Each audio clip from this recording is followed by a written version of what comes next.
नमो नमः मित्राणि, आप सभी का स्वागत है इस कक्षा में संकल्प पथ यूट्यूब चैनल में, जो हमारा एक नया यूट्यूब चैनल है। तो आज हमारी जो क्लास होने वाली है वो बहुत प्रमुख होने वाले हैं, क्योंकि आज हम व्याकरण की प्रथम क्लास पढ़ने वाले हैं, जो कि संधि विचार है। आज हम संधि पर विचार करेंगे। तो चलिए फिर आज की वीडियो को प्रारंभ करते हैं। जो नए जुड़े हैं कृपया करके चैनल को लाइक, सब्सक्राइब और कमेंट जरूर कीजिए और बेल आइकन को जरूर प्रेस करें कि मेरे आने वाली वीडियो आप तक पहुंच सके। तो आज है हमारा अथ अच संधि।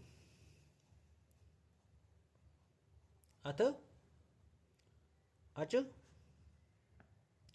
संधि। अच संधि को स्वर संधि भी कहते हैं। ठीक है, अच संधि को स्वर संधि भी कहते हैं, ये याद रखिएगा। ठीक है, अच क्या है? एक प्रत्याहार है। क्या है? प्रत्याहार। प्रत्यय नहीं, प्रत्याहार है। टोटल प्रत्याहार आपके 42 होते हैं। 42 प्रत्याहार होते हैं। उन 42 प्रत्याहारों में आपके अच प्रत्याहार भी उन्हीं 42 प्रत्याहारों के अंतर्गत आपके अच प्रत्याहार भी आते हैं। इसमें 9 वर्ण होते हैं। अ, ई, उ, री, ली, ए, ओ, आई, औ। ठीक है, इनको हम संस्कृत के क्या कहते हैं? स्वर कहते हैं। संस्कृत के आ, ई, उ, री, ली, ए, ओ, आई, औ। तो ये आपके अच हो गए। इन्हीं से संबंधित क्या है?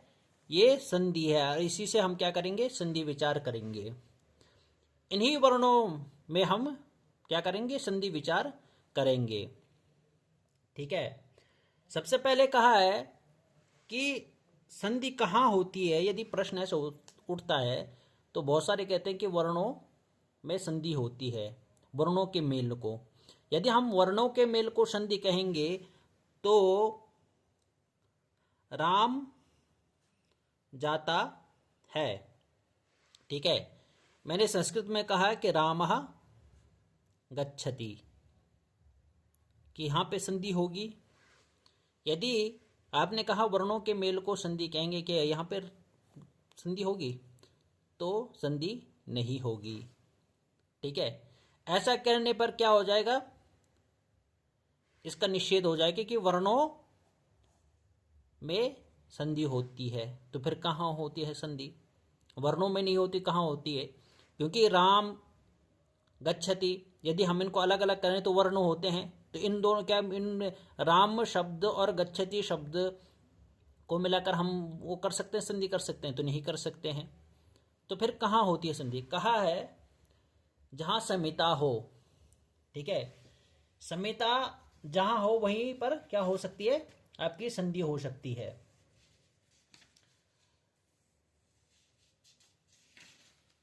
तो कहा है, उसका भी एक सूत्र दिया है, परः सन्निकर्षः समितः।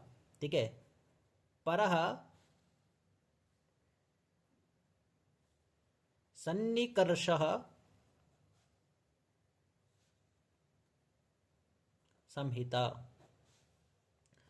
परः सन्निकर्षः संहिता, इसका उदाहरण दिया है। ठीक है, इसको नोट कर लीजिएगा कि संधि कहाँ होगी। तो सन्निकर्ष, जहां सन्निकर्ष हो वहां पे संहिता होती है, और संहिता जहां पे होती है वहीं पे संधि होती है। ठीक है, परः सन्निकर्षः संहिता। इसमें कहा है कि वर्णों के अत्यंत सन्निधि संहिता संज्ञक होती है। संहिता कहते हैं जहां पे वर्णों की क्या होती है? अत्यधिक सन्निधि, माना निकटता होती है। जहां पर वर्णों की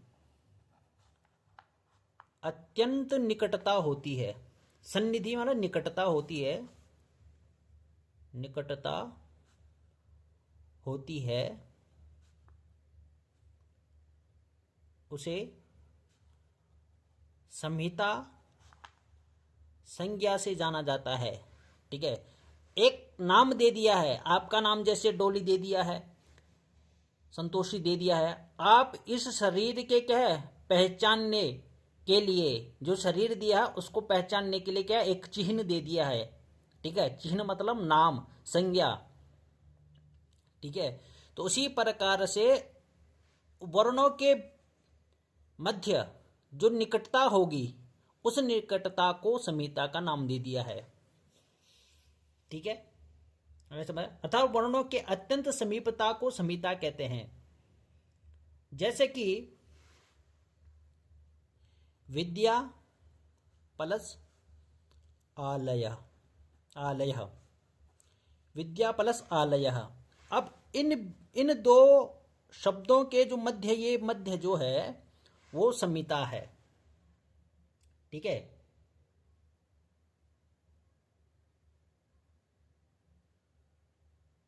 अब इन दोनों के बीच यदि हम संयोग करेंगे, इनको जोड़ेंगे, तो यहां पे संधि हो जाएगी।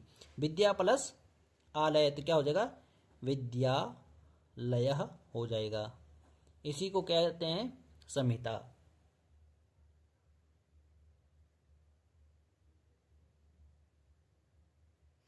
कहा है कि समीता संज्ञा वही होगी जहां पर संधि किए जाने वर्ण, ठीक है, यहां पे वर्ण है ना, ये देखो विद्या प्लस आलय, तो वहीं पर संधि मतलब समीता होगी जहां पर क्या होते हैं वर्ण आपस में अत्यंत नजदीक में बैठे हों, नजदीक में बैठे हों। अब ये फिर ये प्रश्न उठ जाता है कि चलो ठीक है, आप ऐसे इस प्रकार से कह रहे हो कि जहां पे वर्णों की क्या होगी, नजदीकता हो, समीपता हो, निकटता हो, वहीं पे क्या होगी, समीता होगी, वहीं पे संधि होगी। यदि हम ऐसे करते हैं कि राम प्लस मौ, कि यहां पे संधि होगी। ठीक है, ये कर दिया हमने राम। ठीक है, यदि राम नहीं करते हैं हम करते हैं दूसरा, करते हैं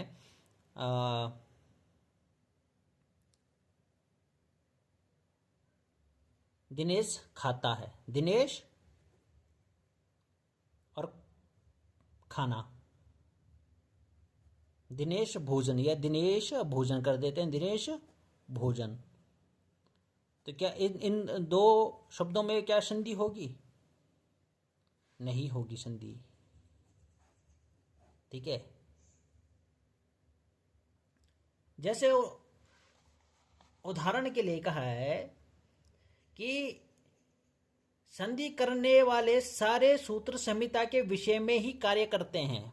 ठीक है, संहिता, ठीक है, संधि करने वाले जितने भी सूत्र होंगे, आगे जितने भी हम सूत्र पढ़ेंगे, सूत्र, क्योंकि सूत्र भी कभी कभी सूत्र पूछ जाते हैं, तो वो सभी क्या है संहिता के विषय में ही कार्य करते हैं।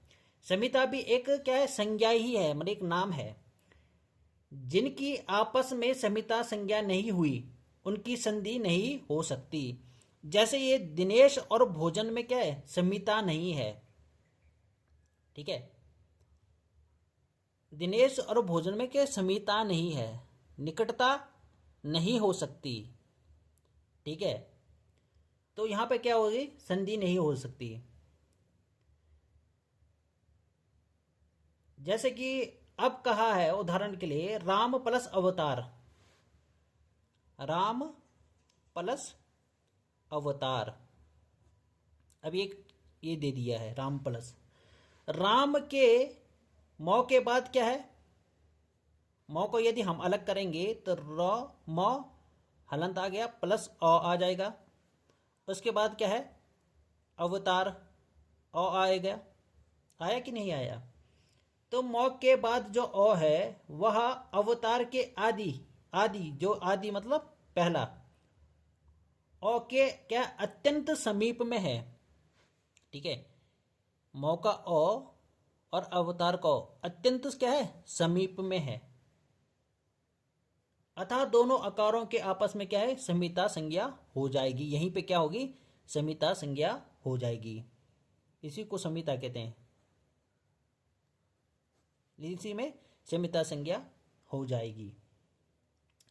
अब इसमें भी क्या होता है, इनमें भी संहिता समीपता क्यों हो गई, क्योंकि और का उच्चारण क्या है समान है। ठीक है। अकुह विसर्जनीय नाम कंठ। ओ और ओ का क्या है, कंठ, उच्चारण सा कंठ है, इसीलिए क्या है यहाँ पे समिता है। अब जैसे मैंने दिनेश और भोजन किया, ठीक है, जैसे दिनेश या गच्छति या भोजनम करोति, ठीक है, भोजनम ऐसे कर दिया मैंने, भोजनम करोति।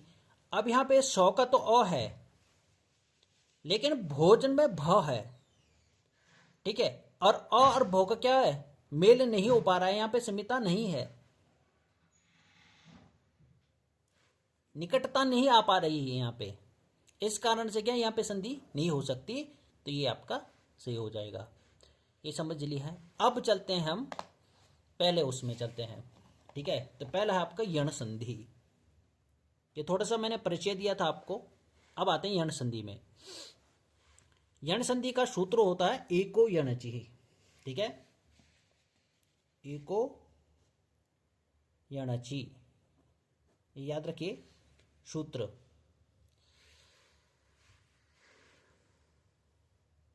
थोड़ा सा एक मिनट नजदीक कर देता हूं, ठीक है। एको यणचि ये कहता है कि इक स्थाने यण स्यात् अचि समेतायाम विषये, कि इक के स्थान में एको यणचि, इसी को देखो, इक के स्थान में यण, ठीक है, इनके बारे में बताऊंगा, इक क्या है, यण बताऊंगा, ठीक है।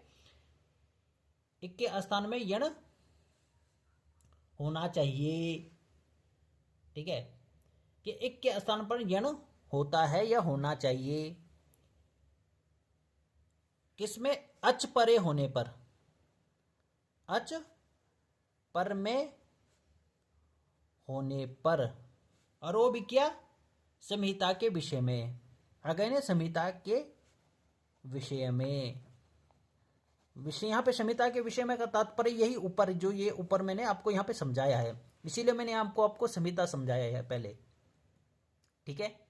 इतना समझ गए कि क्या होगा, एक के स्थान में यण हो, यण हो, पर कब, अच पर में होने पर। अच आप समझ गए, अच क्या होते हैं, 9 वर्ण आते हैं, आ ई उ री लिरी ए ओ आई औ, ठीक है।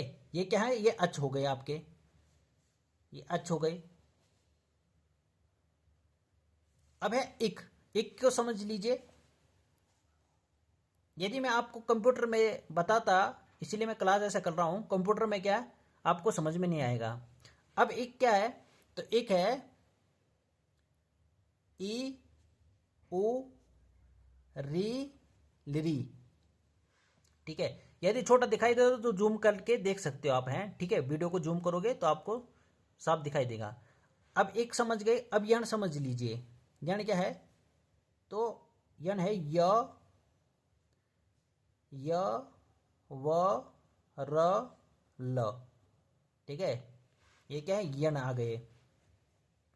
कहा एक स्थान में, ठीक है, इनके स्थान में, इक के स्थान में मतलब ई उ री लिरी के स्थान में यण हो, यण मतलब ये वर्ण आए, इनके स्थान पर ये वर्ण आए, लेकिन कब आए, जब क्या हो, सामने, ठीक है, पर मतलब सामने, अच अच वर्ण हो, अच पर में होने पर, कि अच वर्ण हो, बाद में क्या हो, अच वर्ण हो, जो आ ई उ री री ए ओ आई ओ, ये वर्ण हो, तब आप क्या कर सकते हो, ए के स्थान पर य, ओ के स्थान पर व, री के स्थान पर र, और री के स्थान पर लो कर सकते हो।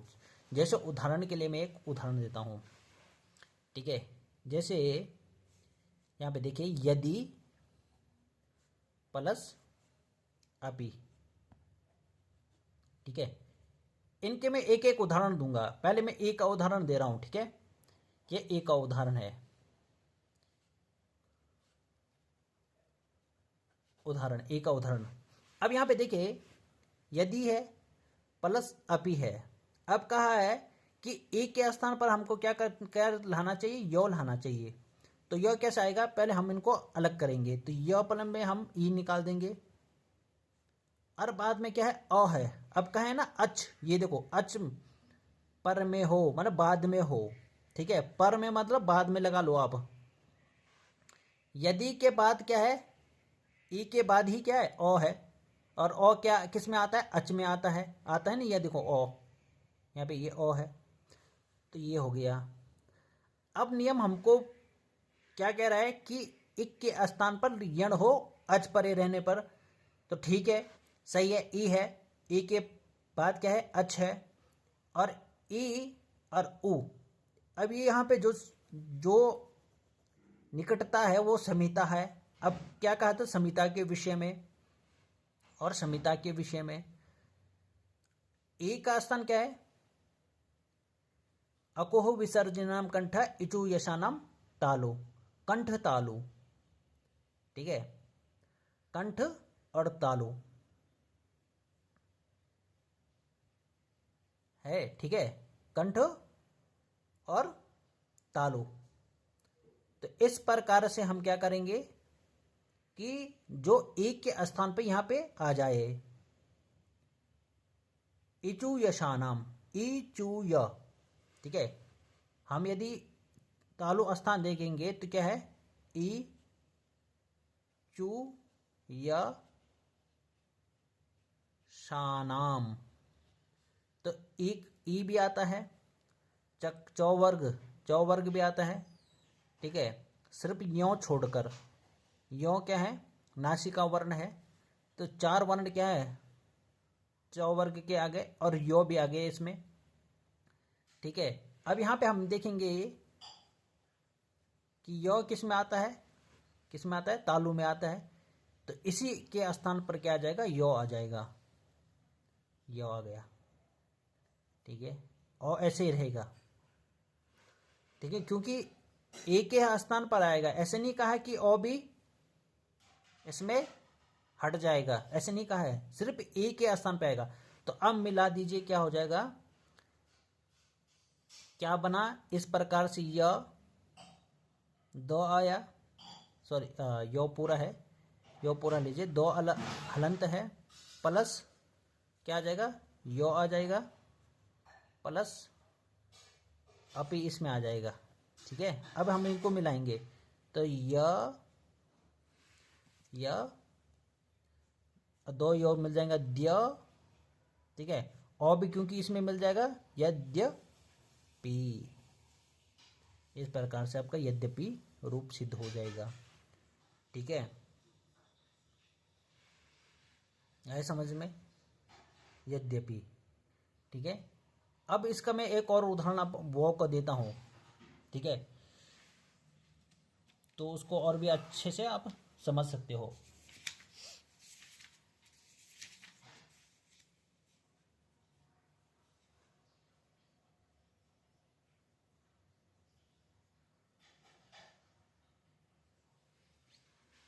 गुरु आज्ञा, ठीक है, कैसे है, गुरु प्लस आज्ञा। अब गुरु आज्ञा में देखिए, यदि हम अलग करेंगे तो गु, आप अलग कर लीजिए, हम प्लस रॉ कर देंगे, प्लस ओ कर देंगे, ठीक है। फिर आ कर देंगे और प्लस ज्ञा कर देंगे, ठीक है। अब कहा है कि क्या होना चाहिए, ओ के स्थान पर क्या आना चाहिए, वो आना चाहिए, ठीक है। ओ के स्थान पर क्या आना चाहिए, वो आना चाहिए। नियम सेम वही है जो मैंने इसको बताया था आपको, सेम वही नियम है। ओ है और अच में आ भी आता है, ठीक है। अब यहाँ पे कहोगे कि आ कहाँ है, यहाँ पे नहीं है। आप यहाँ पे बहुत सारे ऐसे बहुत बड़े विद्वान लोग भी होंगे जो बोलेंगे आ कहाँ है, यहाँ पे लिए ओ के ही अंतर्गत आ भी आ जाता है, इस ए के अंतर्गत ई भी आ जाता है, बड़ी ओ के ओ, री की जगह में बड़ी लिरी आ जाता है, ठीक है। यहाँ पे ये छुपे हुए वर्ण है यहाँ पे सिर्फ, ठीक है। तो ओ और अ यहाँ पे है, नियम वही कह रहा है सेम, तो ओ की जगह में क्या आ जाएगा, वो आ जाएगा। अब इसको मिला लीजिए, क्या आ जाएगा, रो जो रो है वो कहाँ चला जाओ, ऊपर चला जाएगा, ये आपका ऐसे बन जाएगा, ठीक है। जो अ है वो में मिल जाएगा क्योंकि ये हलंत है, तो गुरुवाज्ञा, ठीक है, गुरुवाज्ञा। यद्यपि गुरुवाज्ञा, हमारे दो रूप सिद्ध हो गए हैं। अब हमको दो और करना है, री और ली का करना है। चलिए नेक्स्ट पेज में चलते हैं, ठीक है।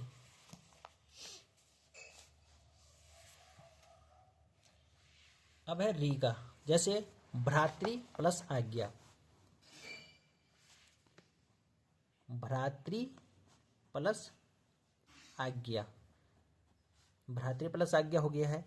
अब यहाँ पे देखिए री है, भ्रातृ का जब मैं सीधा यहाँ पे डायरेक्ट वो कर रहा हूँ, तो प्लस री, ठीक है। भ्रातृ री है ये, री भ्रातृ री हो गया, प्लस आ हो गया। अब यहाँ पे क्या आ जाएगा आपका, कौन वन आ जाएगा, यहाँ पे बताया था मैंने आपको, यहाँ पे क्या बताया था कि री की जगह में क्या आ जाएगा, र आ जाएगा। कर्म से आ रहा है ना, ई की जगह में यो, ऊ की जगह में वो, और री की जगह में र, ठीक है। तो यहाँ पे आप क्या कर देंगे, र, ठीक है। री की जगह में क्या कर देंगे, र कर देंगे। अब यहाँ पे मिला देते हैं, भा, ठीक है, भा आ गया, तो है, लेकिन रॉ इसमें मिल जाएगा, तो भा त्र, त्र हो गया, हलंत है, तो आ इसी में मिल जाएगा, तो भ्रा त्रा ज्ञा, इस प्रकार से आपका रूप बन जाएगा, ठीक है। क्योंकि री हटेगा तो क्या बन जाएगा, पहले आपका भात, भात बन जाएगा ना, क्योंकि री हटा दिया तो भात बन गया। और फिर क्या आएगा, प्लस रो आ जाएगा, प्लस आज्ञा। अब मिला के क्या हो जाएगा आपका, भ्रात्राज्ञा। यही बन रहा है जो ऊपर बताया है, यहाँ पे इस प्रकार से आता है। ध्यान के लिए बता रहा हूँ मैं आपको, ठीक है। अब है अंतिम हमारा है, अंतिम देखिए, अब है लिरी, ठीक है। लिरी की जगह में क्या आ जाएगा, लॉ आ जाएगा, ठीक है। यहाँ पे हम लॉ करेंगे, लिरी के स्थान पर लॉ आ जाएगा, ठीक है। अब कैसे करेंगे, जैसे है लिरी प्लस लिरिकारः, लिरिकारः, ठीक है। लिरिकारः है, इसके उदाहरण बहुत कम मिलते हैं लिरिकारः के। या लाकृति ही, देखो लिरिकारः या फिर लाकृति ही, ये हो गया है वैसे, लेकिन ये जब होता है आपका, तो ये होता है आपका उदाहरण होता है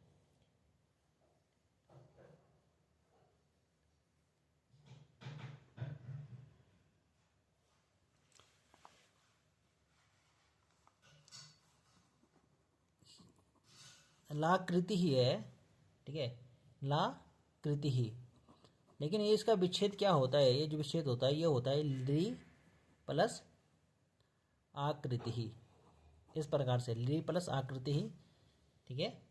या फिर ली प्लस आकारः, इस प्रकार से, ठीक है। ली का मतलब होता है लिली के समान, जैसे लिली होता है इस प्रकार से, तो इस प्रकार से टेढ़ी आकार वाला, ठीक है। जैसे श्री कृष्ण होते हैं ना, 3 स्थानों में आपने उनकी मूर्ति देखी हुई बांसुरी बजाते हुए, तो वो लिली के समान होते हैं, ठीक है, लिली के समान।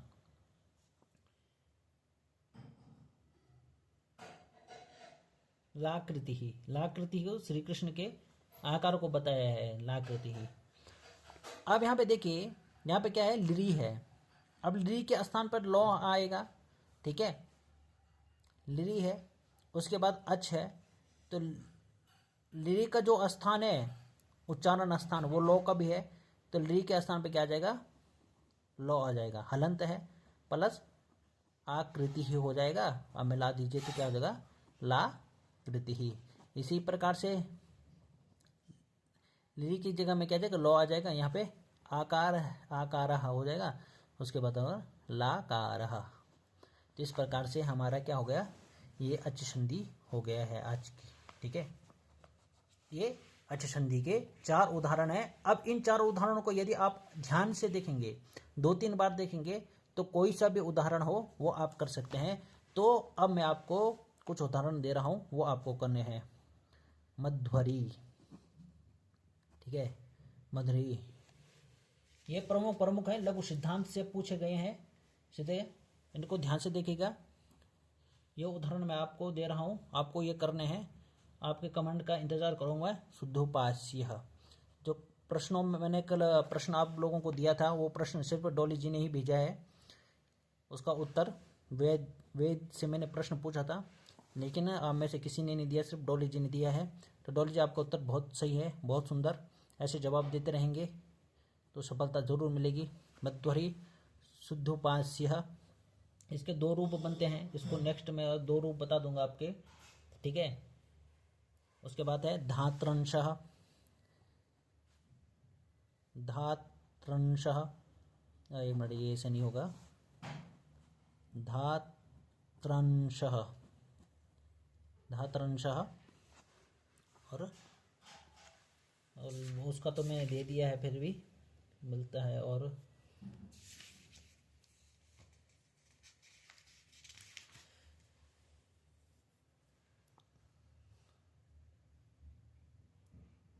अत्युत्तमः,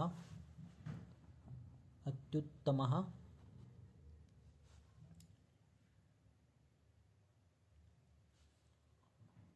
लाकारः इत्यपि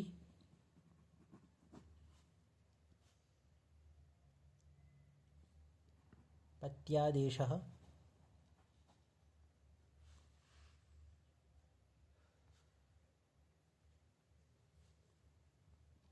धात्री प्लस आदेशः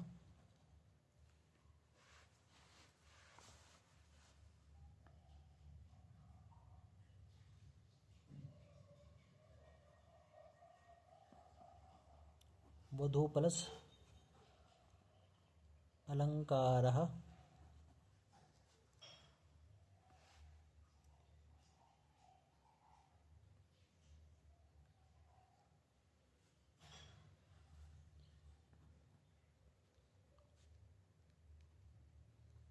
तन्वंगः।